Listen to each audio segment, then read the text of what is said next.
50 মিনিটে ডিবক্সে ফাউলের শিকার হন ব্রাজিলিয়ান উইঙ্গার সাবিনহো। পেনাল্টির বাঁশি বাজান ম্যাচ রেফারি। স্টেডিয়ামে থাকা সমর্থকরা কিছুটা হয়তো আজ করতে পেরেছিলেন। এ ম্যাচের রেজাল্টটা হয়তো সিটিজেনদের পক্ষে আসবে, কিন্তু কে জানতো ফুটবল বিধাতা চেয়েছিলেন অন্য কিছু।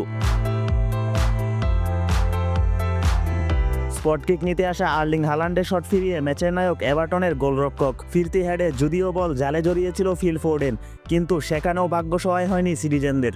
লাইসম্যান পতাকা উড়িয়ে জানান দেন গোলটি অফসাইড, আর তাতেই গ্যালারিতে থাকা সমর্থক সিটির ডাগআউট হয়ে যায় স্তব্ধ। তবে ঘরের মাঠে ম্যাচের শুরুটা ছিল সিটিজেনদের পক্ষে। ম্যাচের 14 মিনিটে বার্নার্ডো সিলভার গোলে এগিয়ে যায় স্বাগতিকরা। এক গোলে এগিয়ে থেকে নিজেদের পায়ে বল দখলে রেখে বারবার আক্রমণ চালিয়েও ব্যবধান বাড়াতে পারেনি গার্দিওলার দল। উল্টো বিরতির আগে সিটির দুর্বল রক্ষণের বলে সমতায় ফিরে এভারটন। 1-1 গোলে সমতায় শেষ হয় দুদলের প্রথমার্ধ। বিরতির পর আর্লিং হালান্ডের পেনাল্টি মিসে আর এগিয়ে যেতে পারেনি টানা 4 বারের চ্যাম্পিয়নরা। 67% বল দখল, গোলমুখে 24টি শট নিয়েও ভাঙতে পারেনি এভারটনের জমাট রক্ষণ।